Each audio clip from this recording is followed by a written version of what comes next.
You are listening to the episode 5 of Meaningful Work, Meaningful Life podcast, the show that empower you to redefine the life you want and live your best life now.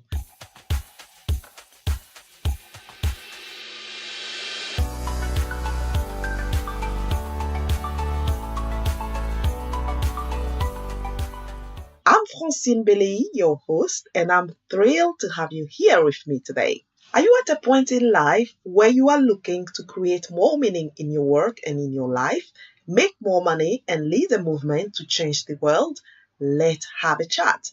Go to www.francinebelei.com/podcast. That's francinebelei.com/podcast. francinebelei.com/podcast and click on request a call button for more information. My guest in this episode is Naomi Sesay, a global speaker, former TV producer, a serial entrepreneur, and currently on-screen diversity executive at Channel 4. For those who don't live in the UK, Channel 4 is one of the major British television broadcasters. Naomi is someone who is difficult to put in a box, as you will discover in our fascinating conversation. I've known her for more than a decade now, and the reason I've invited her on this show is to experience a glimpse of her wisdom and go away not just inspired by what she says, but really take one or two things that resonate with you and apply in your life immediately.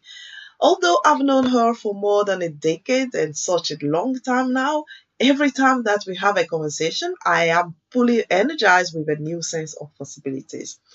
We've discussed why you should absolutely understand who you are and what you like, why it's mandatory to find your purpose, but also how we can navigate our parents' expectation when it doesn't align with who we are. She also talked about how to be bold and take risks in life. Naomi believes that everything we go through is a learning, and all our experiences, good and bad, make us who we are. Now let's dive in. Naomi, thank you for being here today. Thank you for inviting me. Tell me a little bit more what you are currently doing. I know that you are on-screen diversity executive at Channel 4 and you are a global speaker. You have done quite a lot in your life. Can you briefly tell our listeners what actually you are doing? Okay, well, when people ask me that, it's a very strange question because my job, my day-to-day job, is basically making sure that there is a very good supply of diverse representation, authentic representation across all genres on Channel 4. That's my job. And I work with commissioning editors, and I work with indies, and I work with agents, and I work with all sorts of people who are promoting talent, specifically diverse talent from the protected characteristics onto our screens. But it's more than that to me because, like you said earlier, I'm a speaker. I've had my own businesses. I do quite a lot of speaking in the realms of personal development as well. So all of those things that I've done in the past, specifically the personal development, actually comes into play when I am talking and speaking about on-screen representation and authentic portrayal and everything else to do with on-screen talent. That all comes into play, and it makes it much richer and a lot more satisfying than just doing the ordinary day job. I know that before you arrived in Channel 4, you have also TV background, and also you were heading a department also in media trust. Can you tell us also what you've done there? Yeah, so my background is in television. I'm a trained producer director, and I have been producing and directing for many years, starting off with MTV and ending up with Big Brother on Channel 4. And then I took a break from TV altogether, and then I came back only just recently, like 4 or 5 years ago, back into media, but in terms of charity. So at Media Trust, which is a charity, I was head of the youth media department, and what I was doing there was basically looking after a whole team who helped to train and to galvanize young content makers to make impactful content that was going to affect themselves, their peer groups, their communities, the world at large, but understanding what kind of content was going to be the most impactful. So I ran national programs with YouTube, with Google, with Film London, with all sorts of different types of organizations. And I trained mentors in all the broadcasters like ITV, Channel 4, and in other advertising agencies like McCann's, a whole host of people, in order to help get these young people to a state where they understood what content really is and how substantial their content can actually be in terms of making an impact in their world. Yeah, no, that's great. So now let's start our conversation with meaningful work, meaningful life. What is your definition of meaningful work and meaningful life? Wow. I think it is highly, highly important to me anyway to do something that you are most passionate about in your world, in your life, and couple that with an income so that when you work, you feel you're playing. That's where your flow happens. When you work and you're doing something that you're passionate about, you are glad to be paid and you really don't care how much it is, because what's really fulfilling you is the purpose and the passion of that thing that you're doing. So meaningful work and meaningful life to me means understanding what your purpose is in life so that you can actually start to run it through your work, which will make your life that much better. So it's kind of like a biofeedback loop where you're loving life, you're loving your passion, you get paid for it. And as you get paid for it, you actually do more of it in order to do all the things you love in life, but you're actually working at the same time. Mm-hmm. Yeah, that's the blessed thing that everybody wants to do. But how do people end up finding what they, their purpose or something like that? I think it's really strange, Francine, because I always ask people this, because as I said before, in every work that I do, I actually bring in this personal development aspect to it. And so I ask my colleagues in everywhere I work, what's your purpose? Why are you doing this anyway? And everyone gets flummoxed. They don't even know what I mean by that. And they stop and look at me and say, I don't know. Now, this tells me two things. One, you haven't actually thought about it, which is fine, because most people don't think about it because you don't get taught that in school. Those kind of like really in-depth soft skills are not really taught in school, especially with the older generations.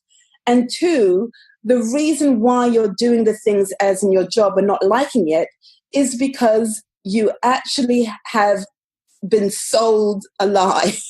You've been sold that money is the king of life, that if you go up the career, you do this, that, and the other, you become exec, whatever, you'll get this amount of money, and then you can go and have a wonderful, wonderful, wonderful life and do all the other things, even if it's a charitable thing. But what they forget in that one thing is that if you're not happy, what's the point in doing it? Because if you're not happy, you're not going to be living your best life.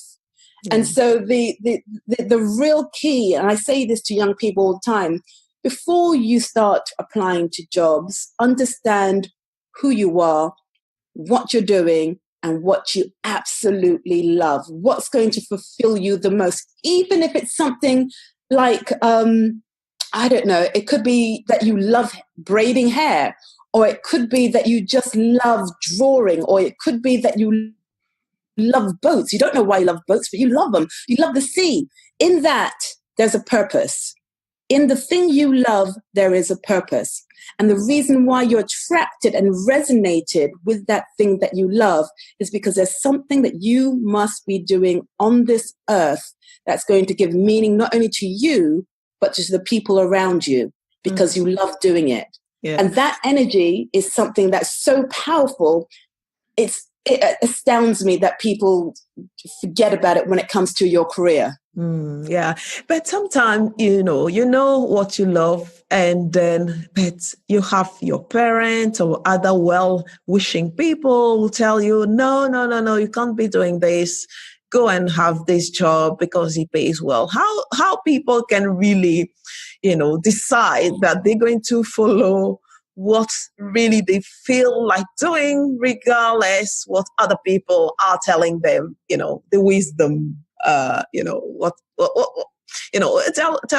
give us some tips of how we can really make sure that we follow our passion rather than listening to other people who are telling us to do this or that. Right. And I so resonate with that, with my parents saying, you're not going to do this and you're not going to do that. Here's the thing. When I was younger, I wanted to be an actress. And it wasn't the actual actress thing that I wanted. It was the fulfilling of being in front of people and doing or saying something. That's what I really wanted. I didn't necessarily want to be in movies, but I wanted to actually come out of myself and just say stuff. Mm-hmm. Yeah. My parents said, absolutely not. No child of ours is going to be an actress. You're going to be a doctor, a lawyer, or a business person. End of story. And so I went down that route and I hated it. I absolutely hated it. I failed at being a doctor because I couldn't stand chemistry. Mm-hmm. I failed at doing law because I just could not get with all the law stuff. I went away and did business, and I actually ran away to Spain to speak another language just so I can find something else. Languages wasn't it for me either.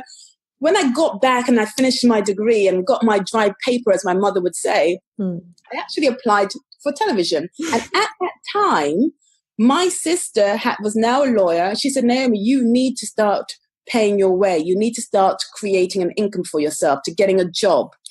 And I had already got a job somewhere and I hated it, absolutely hated it. But I understood that there was an internship at MTV for 1 week. Mm-hmm. And I wanted that. And I wasn't being paid at the time. At the time, they didn't have paid internships. Mm-hmm. My sister and I argued for weeks saying, how dare I go and get this 1 week internship, knowing that I had to pay bills, knowing that I had to eat, knowing that I had to do all the things that adults after your graduation should do. And that the job that I had was a good job. I can climb up the ladder, but I hated that job. So I took a risk. So here's rule number 1. Yeah. Take a risk. Mm-hmm. Take a risk on your passion, because it will pay off. I actually got to that internship for 1 week. And what was going through my head was, I've now got to make it count. You're not turfing me out after 1 week. I am going to stay there for as long as I need to in order to climb up that ladder, because it was that ladder that I wanted to climb up. Yeah. Mm-hmm. And so be bold, Yep. take a risk, and understand your outcome. So therefore, don't just jump onto it and say, now I'm here, and then allow the world to just swirl you up. Understand that if you're here, you've got to make it count. So make yourself indispensable in the thing that you love. Yeah, that's awesome tips, actually. Tell me, when did you realize who you are and what you are meant to do in life? Oh my gosh, happened. That's an amazing question. Who I am and what, it took me quite a while, because after I got into TV and I became the presenter and I became the producer and the director, I still didn't know who I was or what I wanted. I just knew that I was in the job that I loved. But the real power of understanding who I am came when I was probably in my late 20s and I was given a book. But I'm going to say this very cautiously, because it wasn't the book that gave me the inkling that I was far more powerful than what I was led to believe. It was the book that made me understand that it was actually my mother that gave me the tools to understand who I really was. So by reading that book, my sister said, remember what Mum used to tell us? Remember what she used to give us, remember. And that's what made me go into quantum physics. That's what made me go into understanding, who are we really? Because I remembered all the things that my mother used to say that I used to run away from. It's like, oh, I don't want to listen to any of that.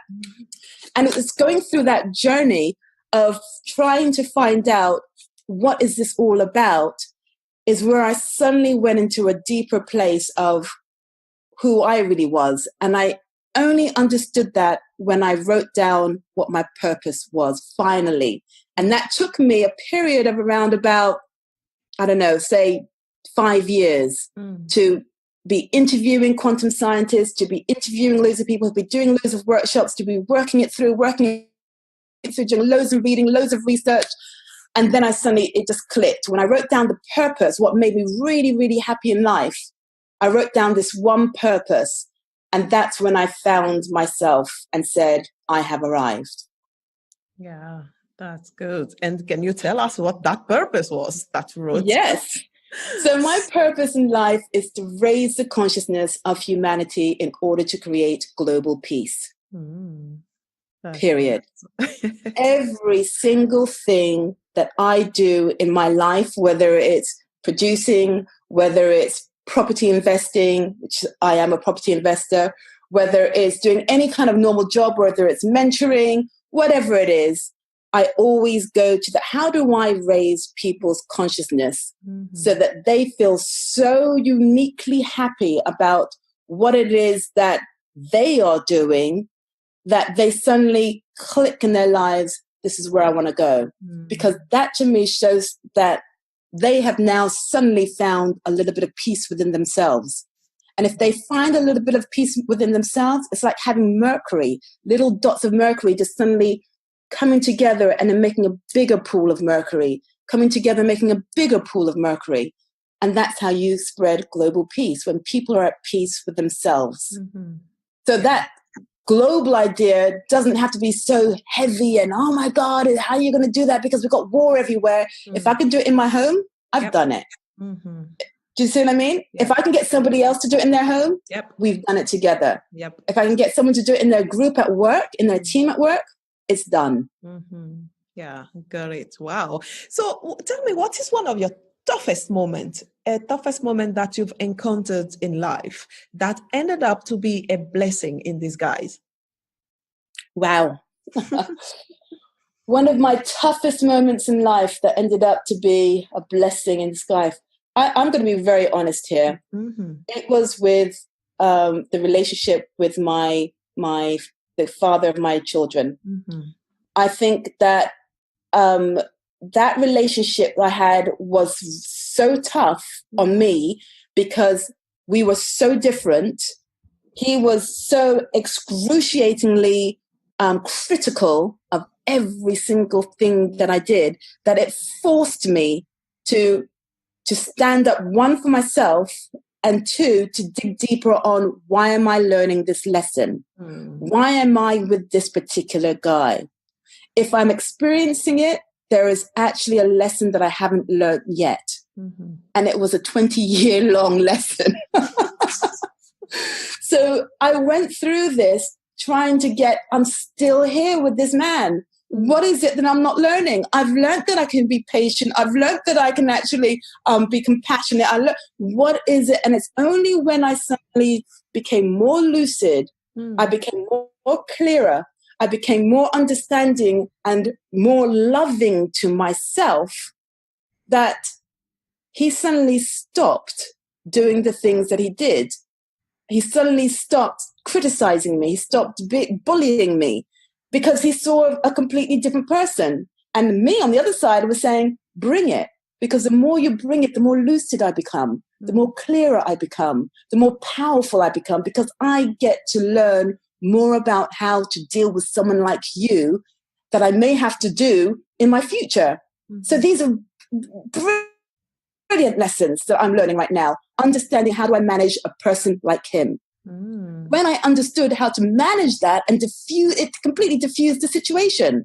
So much so that we split because I didn't need him anymore. So I'd learnt the lesson.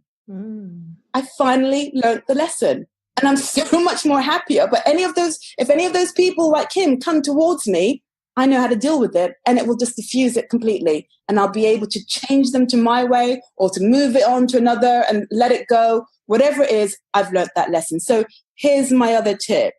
If you're going through stuff, if you're experiencing stuff, there's something you must learn.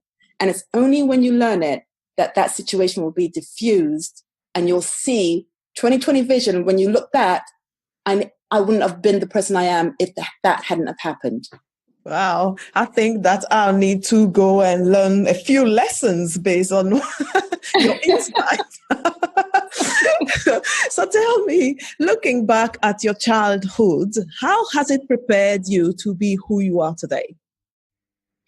I think my mother is my biggest foundation, who helped me prepare me. She was the most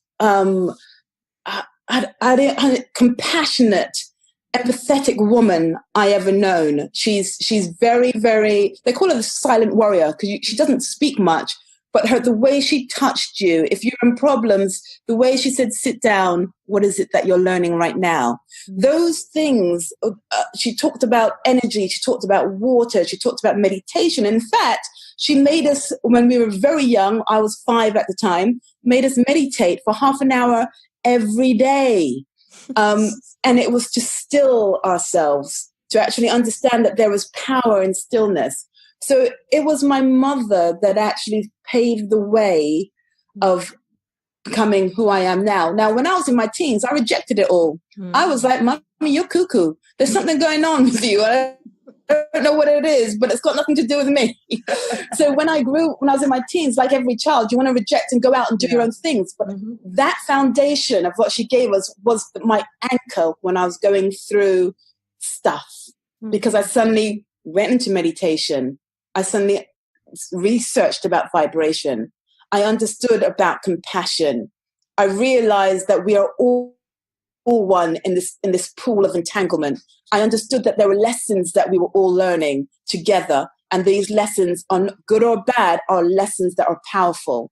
So I would say that it's my mother in my childhood that was my guiding force. Yeah, no, that's great. So what would you say is your superpower?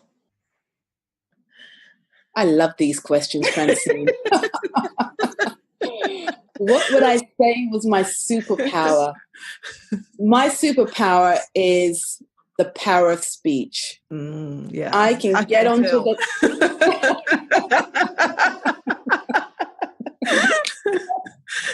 I can get on that stage and have 1,000 people, and I know for sure 100% that they will be affected by what I say. And I don't say that with ego. I say it out of experience, because it took me quite a while to actually perfect that superpower. And it's got absolutely nothing about my personality or my character.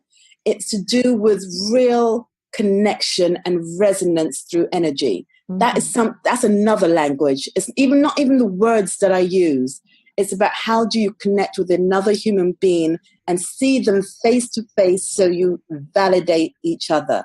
That's my strength.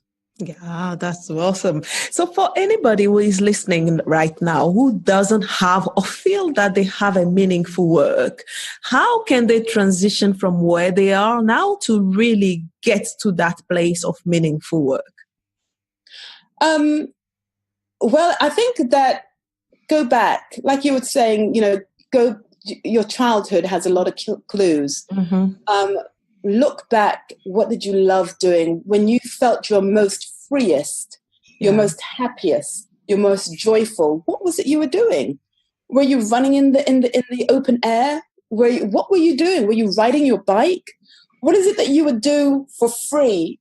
And it feels that everyone thinks, my God, that's so intricate, or that's like, if it's knitting or if it's whatever it is, there is something that you would love, you do, and you love doing it. And you think it may be a hobby, but actually it may not be a hobby. It could actually be your income stream, and it could be your lifeline. And in fact, it could be your purpose. So it's going back in time to look at what did you love in your most passionate, most loving times when you were younger. Yeah, now that's great. So that leads me straight to now it's time to talk about money. So this is the dilemma. Sometimes you have perhaps a passion, something that you want and love doing, but it doesn't pay well. How can we do both what we love and get paid decently for it? Now, this is a question that it seems like it could be quite simple, but actually it's quite tricky. Mm-hmm. And the only reason why it's tricky is because we always think of traditional ways of making money. Mm. There are a myriad ways of creating income with your passion. Mm-hmm. And it's not the money that's going to come through. It's how you attract that money that's going to come through. How do you attract that money that you want coming through? So you have to be super clear on what it is that you do the best. You have to be super clear on how you organize yourself to do what you do best. You have to be consistent and frequent, meaning that by building up a group or a people around you who know that you do these things, they will actually go out and be your ambassadors. And if it's a solo job, for example, like you are a leather tanner and you do it so well, you need to be seen, to be heard, because there's no good actually doing it in your workshop and it doesn't get out there. Mm-hmm. So in this day and age, you've got to be seen to be heard. And the way you're seen to be heard, you've got to do it in the way that people are actually looking at other people's stuff. That's going to expose you. So it's going to be the digital platforms. It's going to be on the internet. It's going to be Snapchat. It's going to be Instagram. It's going to be YouTube and all the rest of those things. And once you've actually started to do that, you could, if you want to, move in. So I'm saying if you've got a job that you hate, stay in that job that you hate, because that's going to put fire in your bum, that you're not going to want to be there, but create the stuff that you love doing. Because over time, if you can organize your time properly, over time, the stuff that you absolutely love can actually overtake that horrible job that you hate. Mm-hmm. By being consistent, by being frequent, and by being seen. So, and I say it sounds very simple, but actually it's quite tricky because you've got to be disciplined. Yeah. You just have to be disciplined. And if you're not disciplined in work, you're not going to attract anything. Yeah. Yeah. No, that's so true. Actually, what you're saying, discipline, it sounds simple, but it is tough, but actually that is where the secret is, actually, I think. Frequency and discipline and be seen. I think this combination is, one of the biggest combination, actually. And discipline out of everything is the most. And then, you're right, getting to internet and digital and be seen is the key, because if nobody knows what you're doing, it doesn't matter. And I think the reason why people take discipline as very lightly, you're like, if you're working from home, I'll go and do this tomorrow because I can. No, you can't. No. Because tomorrow somebody else will pick up that baton and run with it. That's true. So you've got to make it as today is the day that I have to do it. Yeah. There is no such thing as tomorrow in your diary. If you look in your diary right now, it doesn't say tomorrow. It has a date. So today is the day. There is no such thing as the future. The past is really gone, but the past is very subjective as well, because your way of looking at the past and my way of looking at the past is two completely different things. So the past is a really strange thing. It doesn't concern you. The future doesn't actually exist, so it doesn't concern you. But right now is powerful. Yeah. Right now you can write it all down. Right now you can put yourself out there on the platforms. Right now you can speak and be seen. Right now you can take the pictures. Right now is where it's at. Yeah, I love that. Right now is how to do it. Now we are coming to the last section of our conversation, which is building a movement. I love this saying that says, don't start a company, start a movement. So what do you think about that? Would you say that you are starting a movement or a company? I think they're two different things. And I think that a movement has the heart of the people. A company is a shell that you can put wonderful people inside it, and it can grow. A movement has passion. A movement, just as its name, moves. It moves to create a paradigm shift. It moves to create a different thought. It moves to create a quantum leap. A movement is something that actually makes a group of people or a feeling of a nation want to do something that they haven't done before, but they take a leap of faith because they know that whatever happens, we don't want to be here. We want to be there. And there, even though it's the unknown, has got to be better than here. And so those two things, the not wanting to be here and going to the unknown, is the actual essence of a movement, because it actually has trajectory and it actually has flow to it. A company, anyone can have a shoe company. Anybody, and not everybody succeeds. Some do, some don't. Anyone can have a lighting company.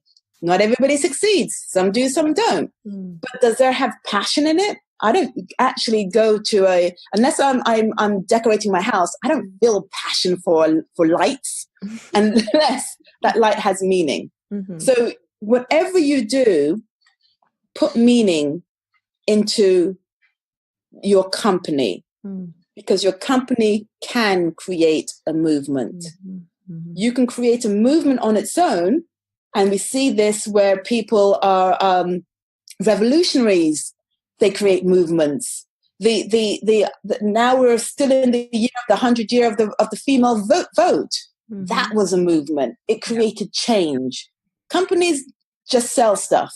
Doesn't necessarily make change, but it can do. It can absolutely do it if they have vision, if the execs have vision for it to actually make a movement. And you can see things like that. For example, with at one point when it first started, the .com companies, Google, YouTube, there was a massive big movement before the company actually, before people even knew what a company was, what that Facebook was.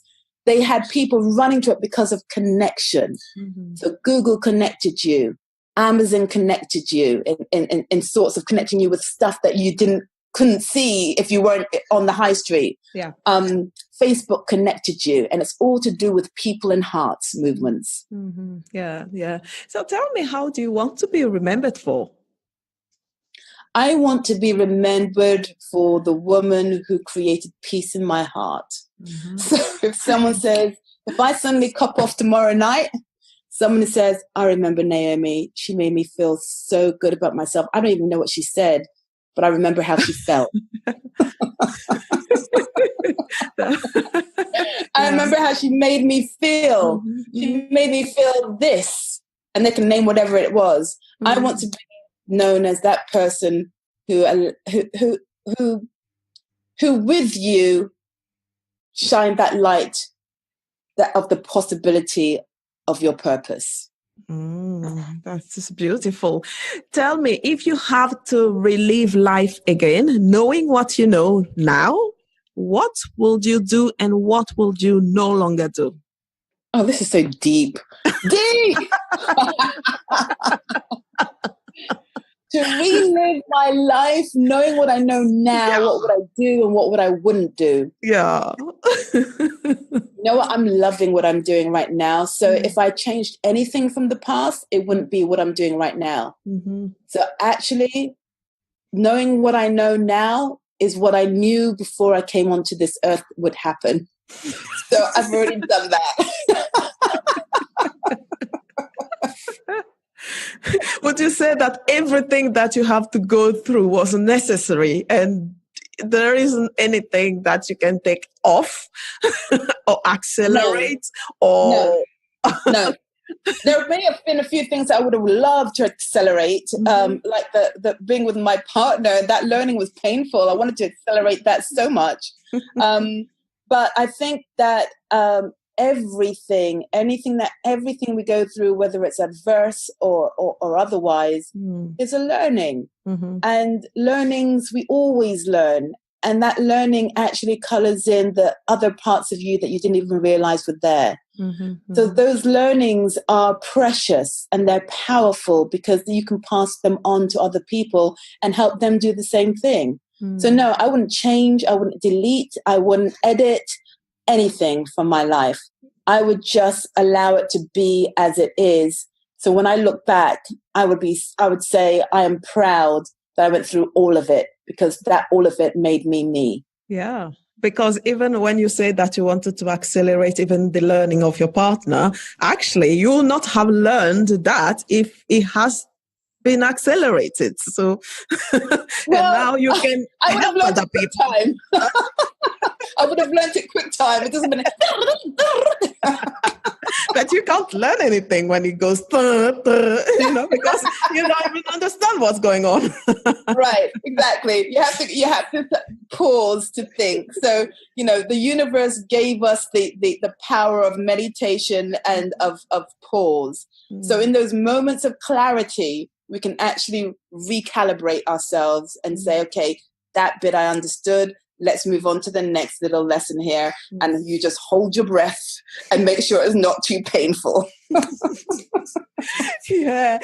Okay. So is there some resources that you can share with our listeners that actually they should absolutely know if they want to really live a meaningful work and, do a meaningful work and live a meaningful life? Some resources that perhaps have helped you, some results that you have read, you have produced yourself, or anything else? Yeah, just one thing, my book. Yeah. I'm going to be shameless on this. It's called The Human Upgrade. It's on Amazon. And everything that I've learned and this, some of the stories that I've relayed here are in that book. And I think that for other resources, I would say there are so many books out there. I couldn't even name them. There's so many in the self-help section. There's so many in the popular science sections. There's so many in the pure science sections. So just go out there and find them.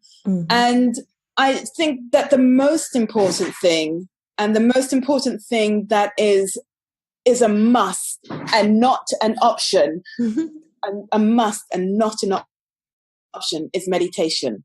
I feel that take time out in your day. Your day is so precious.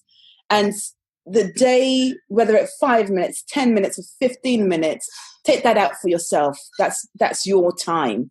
Your me time shouldn't actually have, doesn't need to have alcohol. It doesn't need to have friends over. It just needs to be with you. And meditate. And find out where that takes you. And I know a lot of people in the Western world with busy lives and with kids, they say, I haven't got time to meditate. Make time. Make time. The wonders of meditation and what it does for your cortical, your frontal cortex, what it does for the focus and your lucidity, what it does for your body when it goes into coherence, what it does for your energy field when you raise that vibration, what it does for the coincidences around you is immense. It's a gift. So just take that out. That's my number one thing that I think that anyone can do starting today, now. That's awesome. How can people reach you if they want to learn more about you and your work? Well, they can reach me, email me at Naomi at naomisesay.com. I've got a few things that are on the pipeline that I will be putting out in 2019, which is great. I've got a few podcasts as well that will be coming out in 2019. But for now, if anybody just wants to contact me, it's Naomi at naomisesay.com. Yeah. And you're also on social media, right? You're on LinkedIn. Well, I'm on everything. Just Google me. Just Google you.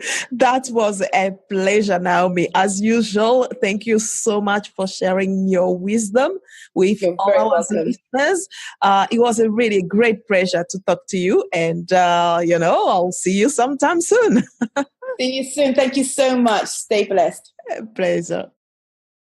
The show notes of this episode of Meaningful Work, Meaningful Life are available on my webpage, francinebele.com/podcast. That's FranCinebele.com/podcast with all the references and resources shared by Naomi. Whilst you are there, leave a message in the comment section and let me know about your key takeaway from this episode. If you enjoyed this podcast and want to show your love and support, subscribe to the Meaningful Work, Meaningful Life podcast on iTunes, Spotify, or the app where you are listening to this podcast and leave me a 5-star review. It will take you a minute, but it will mean a lot to me and help me to know that it is serving people out there.